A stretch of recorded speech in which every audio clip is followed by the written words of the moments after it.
من الشیطان الرجیم بسم اللہ الرحمن الرحیم وَلِلَّهِ مُلْكُ السَّمَاوَاتِ وَالْأَرْضِ وَمَا فِيهِنَّ وَهُوَ عَلَى كُلِّ شَيْءٍ قَدِيرٌ۔ صدق اللہ العظیم۔ سامعین محترم اور معزز ساتھیوں، آج کا دن 15 اگست کا دن ہے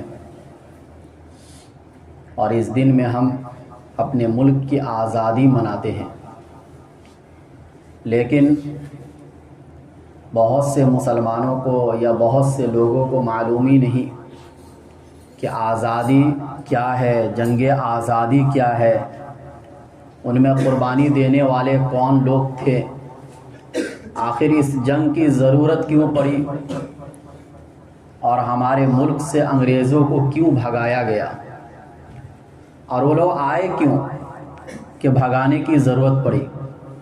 یہ سارے سوالات ہیں۔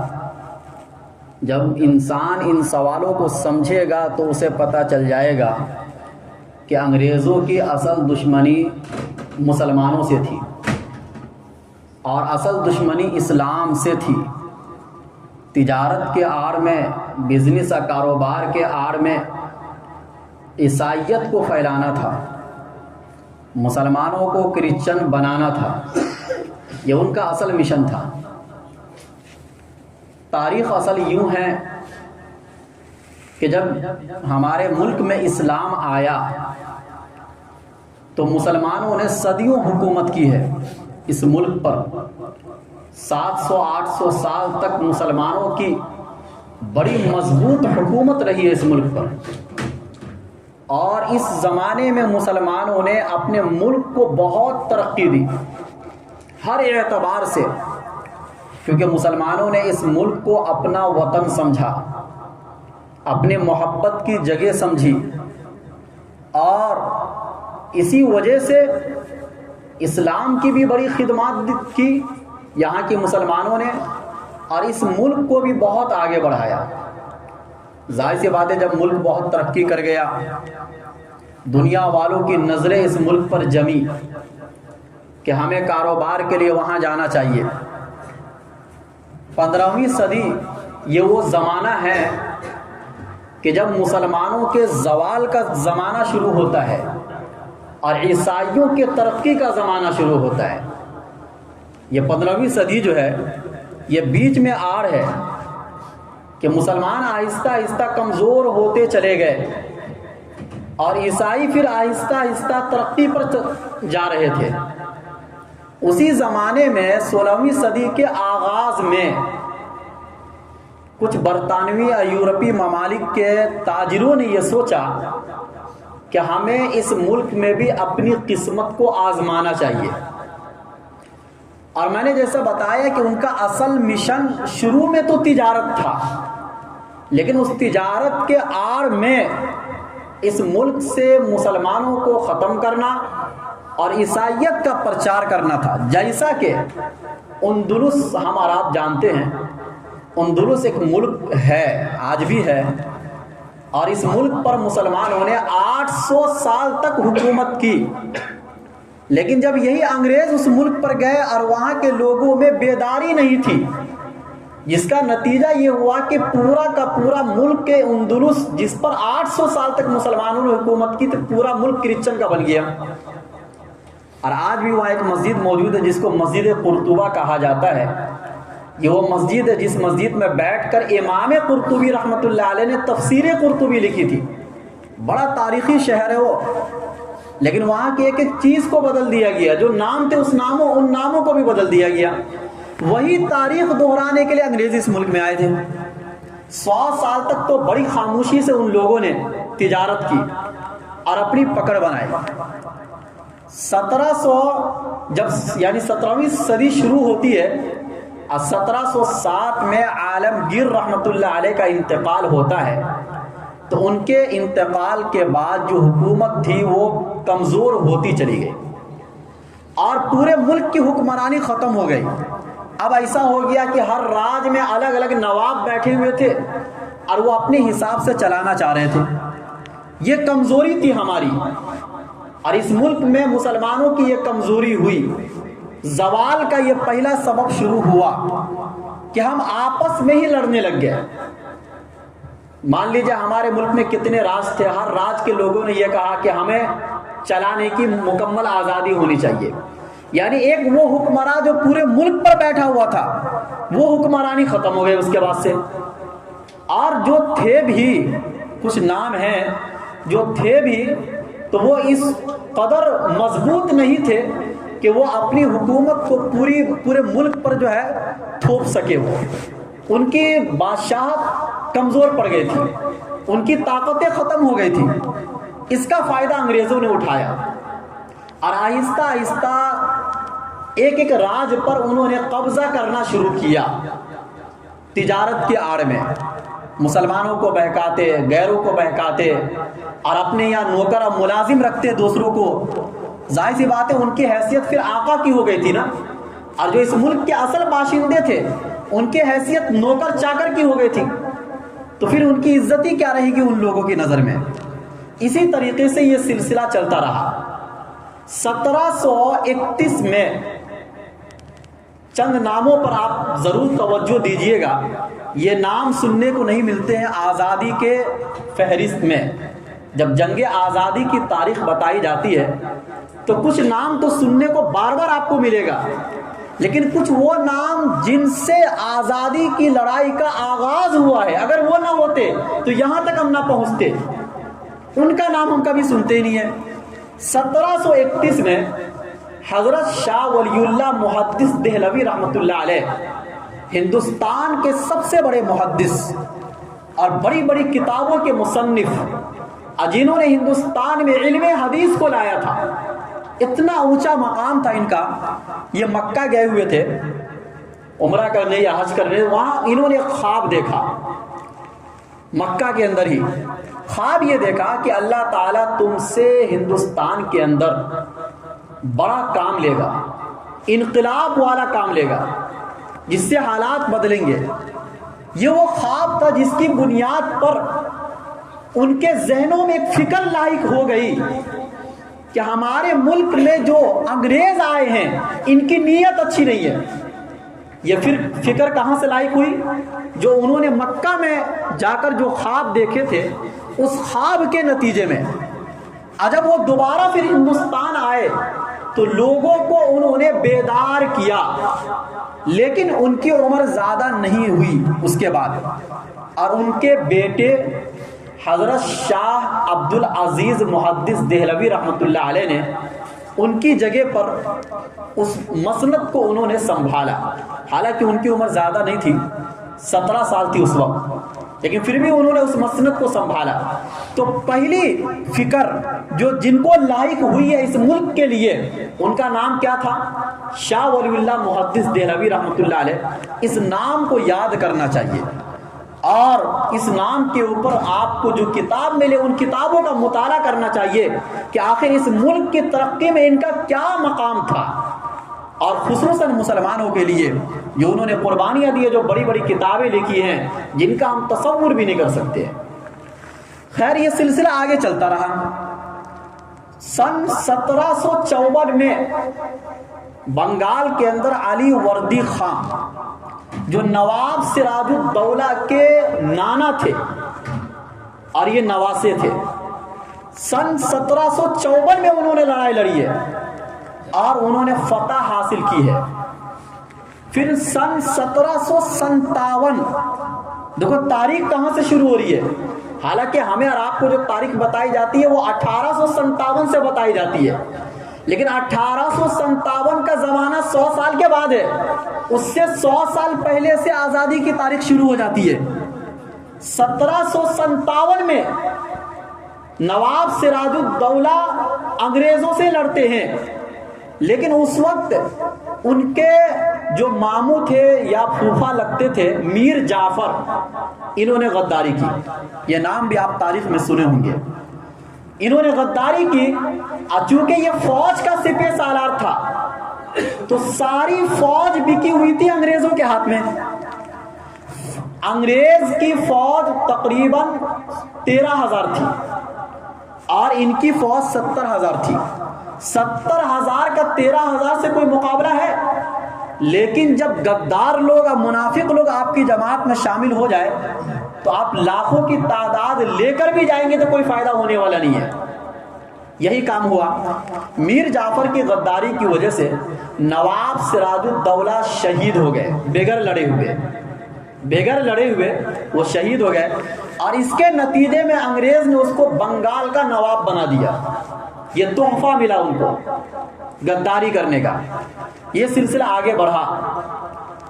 پھر اس کے بعد ٹیپو سلطان رحمت اللہ علیہ کا زمانہ آتا ہے. سن 1784 سے 1799 تک انہوں نے لڑائی لڑی ہے.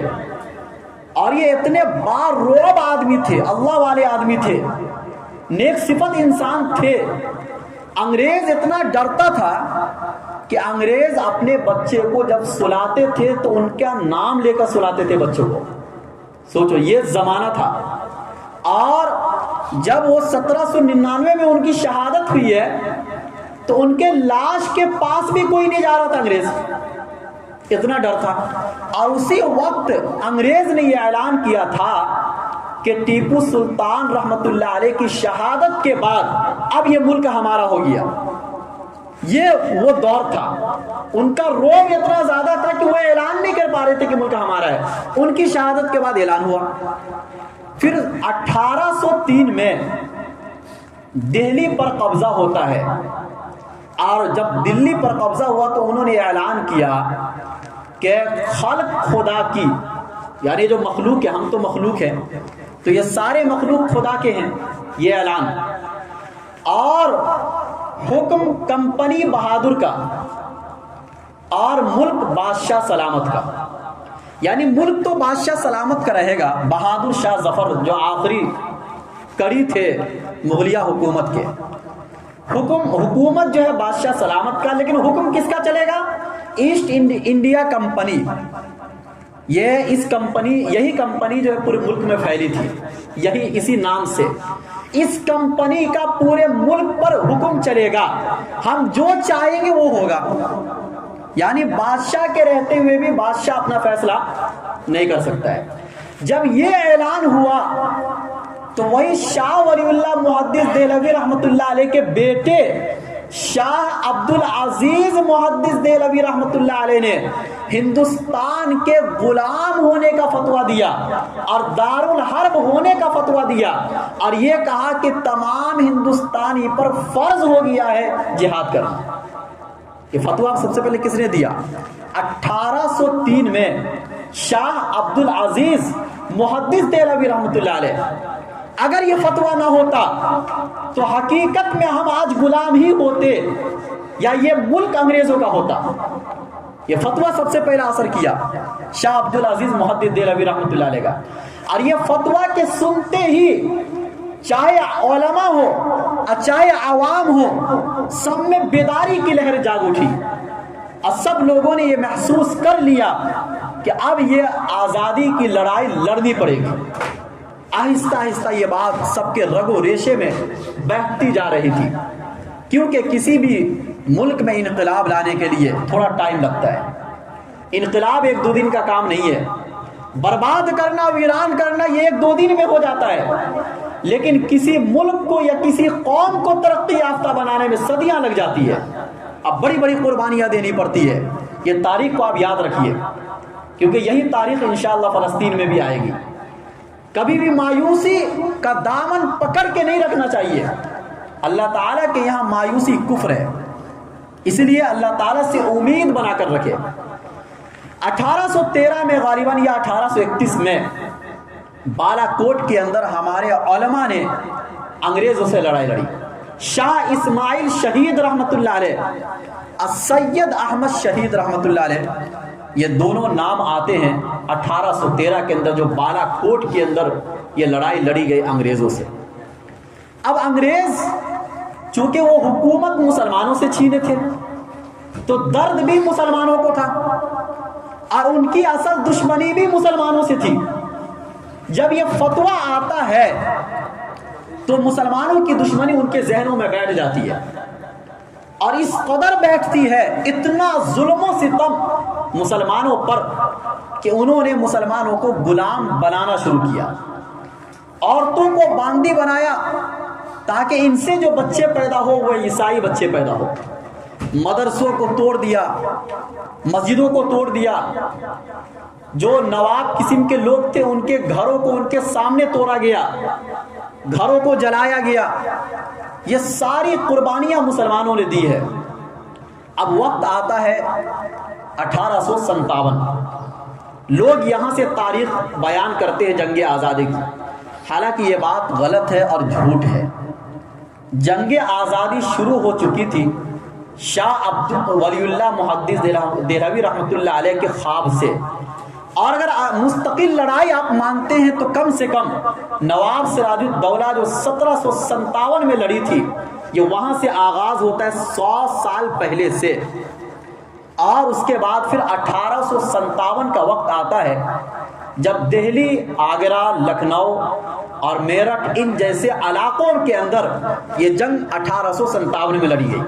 یہ پہلا واقعہ ہے کہ جب مسلمان اور برادران وطن بھی اس جنگ میں شریک ہوئے، لیکن یہاں بھی مسلمان زیادہ تھے۔ جب شہادت ہوئی ہے، تقریباً علماء یہ بیان فرماتے ہیں کہ 29,000 لوگوں کی اس جنگ میں شہادت ہوئی 1757 میں جو لڑائی لڑی گئی ہے، جس میں 24,000 مسلمان تھے، اب 5,000 برادران وطن تھے۔ یہاں پر بھی مسلمان زیادہ ہے، اور یہاں سے جو اصل تاریخ بیان کی جاتی ہے اس کی وجہ یہی ہے کہ اس سے پہلے یہ لوگ شریک ہی نہیں ہوئے تھے۔ اگر اس سے پہلے کی تاریخ کو یہ لوگ اٹھائیں گے، بیان کرنا شروع کریں گے تو نام تو مسلمانوں کا آئے گا پھر۔ اسی لیے 1757 سے آغاز نہیں کرتے، بلکہ 1857 سے یہ لوگ آغاز کرتے ہیں۔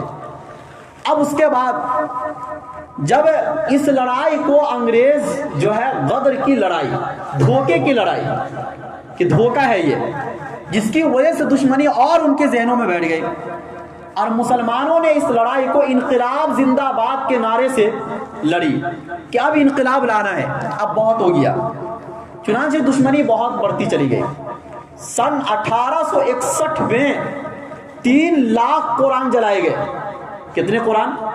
3 لاکھ قرآن کو جلا دیا گیا سن 1861 میں، اور 1864 سے لے کر 1868 تک تقریباً 14,000 علماء کو پھانسی پر لٹکایا گیا۔ اور یوں ہی نہیں لٹکایا جاتا تھا، بلکہ ایک جگہ بنائے تھے وہ لوگ جہاں پر مسلمانوں کو پھانسی پر لٹکاتے تھے، اور انگریز وہاں پر سگریٹ پیتے ہوئے ان کا مذاق اڑاتے تھے۔ جب کسی مسلمان کی آخری سانس ہوتی تھی، اس آخری سانس کا یہ انگریز مذاق اڑاتے تھے۔ چونکہ یہودی اور عیسائی قوم دنیا میں جہاں بھی گئی ہے، انہوں نے انصاف کبھی بھی قائم نہیں کیا۔ آج دنیا تعریف کرتی یورپ امریکہ کی، لیکن لوگوں کو تاریخ بالکل بھی معلوم نہیں ہے ان لوگوں کی۔ صرف یہ سوری سے بات کرتے ہیں، تھینک یو پر بات ختم کرتے ہیں۔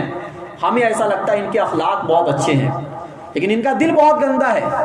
ان کا جہاں بھی قبضہ ہوا، جس ملک پر بھی قبضہ ہوا، انہوں نے وہاں کے لوگوں کو مارا ہے، غلام بنایا ہے، برخلاف مسلمانوں کے کہ مسلمان بھی پوری دنیا پر حکومت کی ہے، لیکن مسلمانوں کی تاریخ میں نہیں دکھا سکتے ہیں کہ جس ملک پر ان کا قبضہ ہوا ہے اس ملک کے لوگوں کو انہوں نے مارا ہو، بلکہ آزادی دی ہے، عزت دی ہے، ہر ایک کے حقوق کا خیال رکھا ہے۔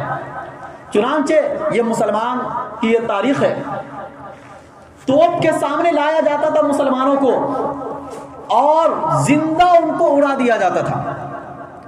عورتوں کے ساتھ بدفعلی، بہت سی عورتیں اپنی عزت کو بچانے کے لیے کنویں میں کود جاتی، جلایا جاتا زندہ، مدرسوں مسجدوں کو شہید کر دیا جاتا، اور اس کی جگہ پر کلیسا بنایا جاتا، یعنی جو گرجا گھر ہوتے تھے عیسائیوں کے وہ بنائے جاتے تھے، اور وہاں پر جو ہے اپنے پادری کو لا کر رکھتے تھے تاکہ مسلمانوں کو بہکایا جائے اور بہکا کر ان کو کرسچن بنایا جائے۔ مسلمانوں کی مالی حالت بھی بہت کمزور ہو چکی تھی، بہت سے مرد شہید ہو چکے تھے، ان کی عورتیں بیوہ ہو چکی تھی، ان کو اپنے بچے کو پالنے کے لیے ایک وقت کی روٹی نہیں ہوتی تھی۔ اس روٹی کا بہانہ دے کر یہ انگریز لوگ مسلمانوں کو کرسچن بنائے ہیں. جب علماء نے یہ حالات دیکھے ہیں تو اسی وقت بہت سے علماء نے فیصلہ کیا. سن 1866 میں دارالعلوم دیوبند کا قیام ہوتا ہے. یہ بہت سے لوگ نہیں جانتے ہیں کیونکہ تعصب میں دیوبندی یا بریلی جھگڑے کو بیچ میں لایا گیا. یہ بھی ایک سازش کا نتیجہ ہے جس کی بنیاد پر آپس میں مسلمانوں کو لڑایا گیا. لیکن آپ ذرا سرچ کیجئے, ہماری کتابوں کو نہیں, آپ گوگل پر سرچ کر لیجئے کہ دارالعلوم دیوبند کا قیام کیوں ہوا تھا اور وہاں کے علماء نے کس قدر قربانی دی تھی. وہی کے تو علماء تھے حاجی امداد اللہ مہاجر مکی رحمۃ اللہ علیہ, مولانا قاسم نانوتوی رحمۃ اللہ علیہ, رشید احمد گنگوئی رحمۃ اللہ علیہ.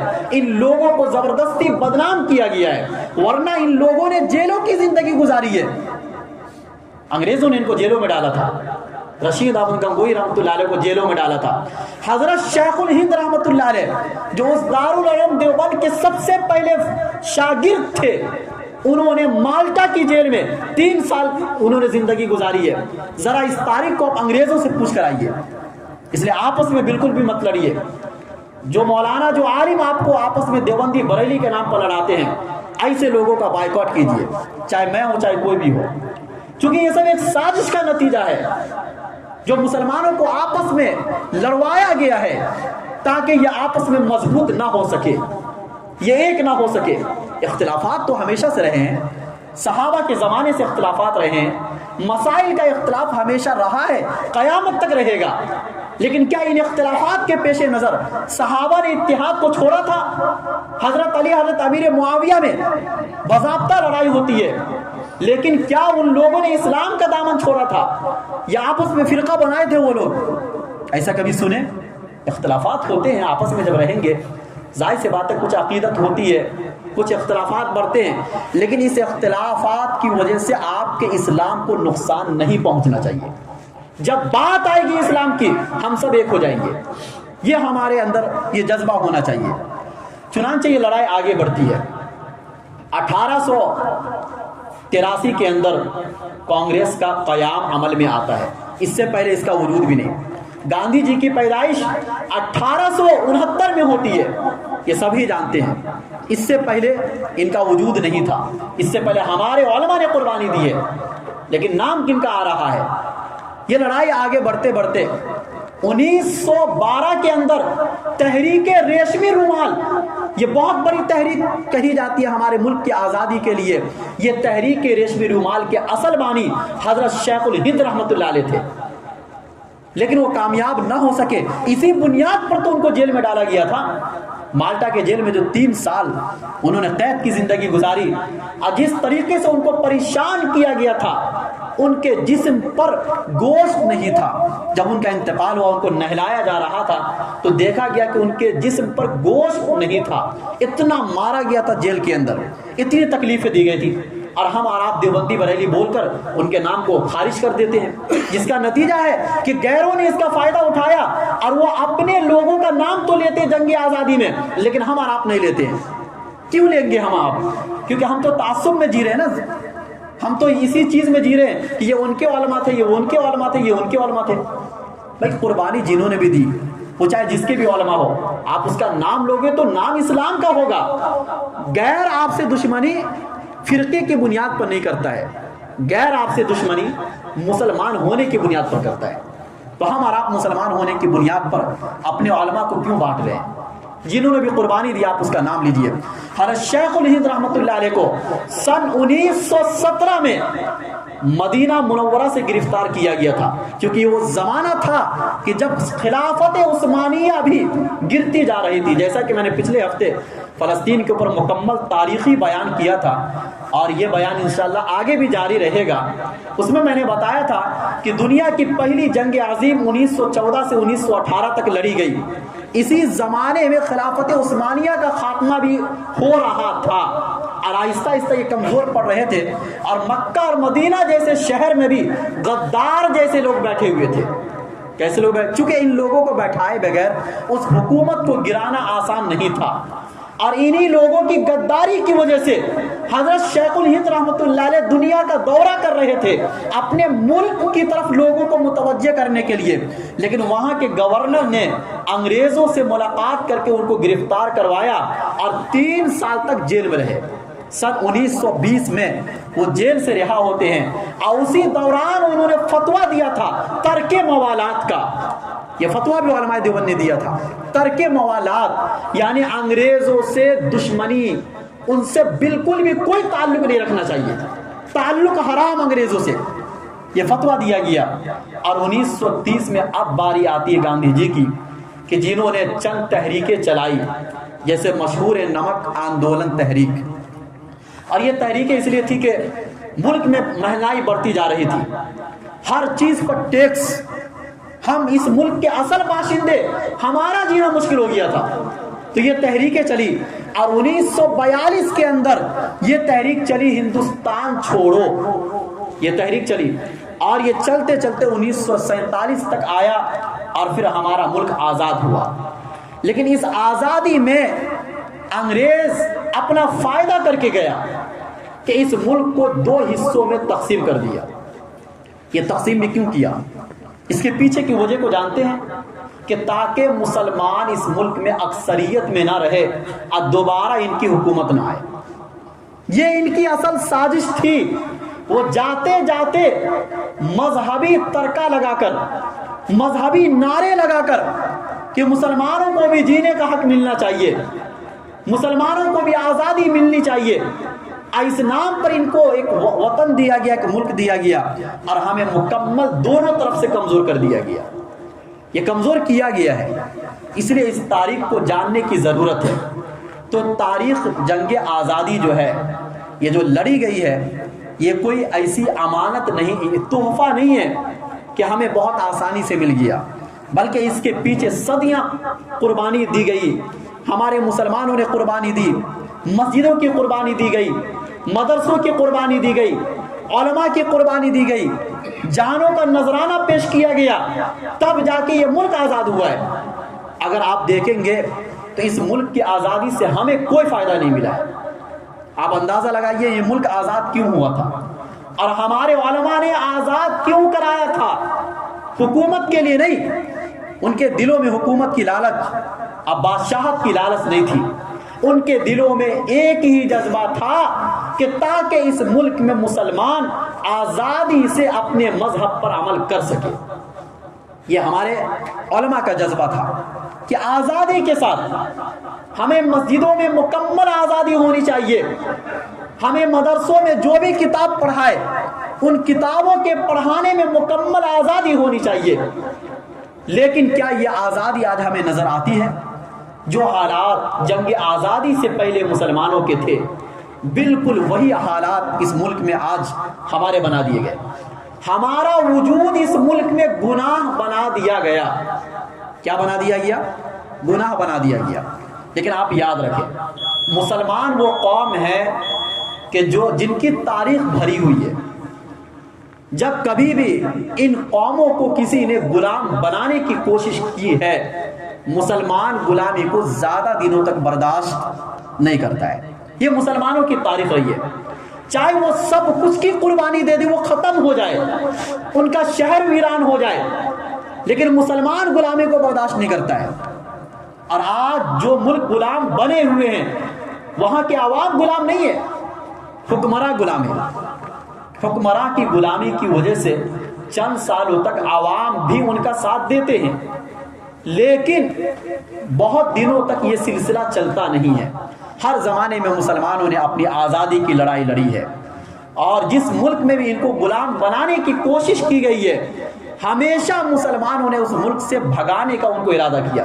سوچئے اتنی بڑی طاقت سے مسلمانوں نے لڑی جنگ آزادی کہ جس کے بارے میں یہ کہا جاتا تھا کہ ان کا سورج غروب نہیں ہوتا ہے۔ بھائی برطانوی سامراج، اس کا مطلب کیا ہے؟ سورج غروب نہ ہونے کا مطلب کیا ہے؟ برطانوی سامراج کی اس دنیا پر اتنے بڑے خطے پر حکومت تھی اس زمانے میں کہ اگر ایک ملک کا سورج غروب ہوتا تھا تو وہ سورج دوسرے ملک میں جا کے نکلتا تھا۔ سوچو، یعنی 1918 سے 1947 تک تو برطانوی سامراج کا فلسطین پر بھی قبضہ رہا ہے، یعنی عربوں پر بھی قبضہ، ایشیا پر بھی قبضہ، ہمارے ملک پر بھی قبضہ. خود ان کا برطانوی ملک اتنا بڑا، یورپ کے کئی بڑے علاقے پر برطانوی سامراج کا قبضہ تھا. اتنی بڑی حکومت سے لڑنا کوئی آسان کام ہے؟ لوگ یہ کہیں گے یار یہ پاگل بیوقوف لوگ ہیں کہ جنہوں نے ان کو چھیڑ دیا. جیسے آج کل بھی بہت سے لوگ بول رہے ہیں کہ اتنی بڑی طاقت سے کیسے لڑ سکتے ہیں، خواہ مخواہ انہوں نے 2 سال پہلے چھیڑ دیا. لیکن یہ چھیڑنا ہی آزادی کی پہلی کڑی ہوتی ہے. جب تک چھیڑو گے نہیں، سامنے والے کی طاقت کا اندازہ کیسے لگے گا؟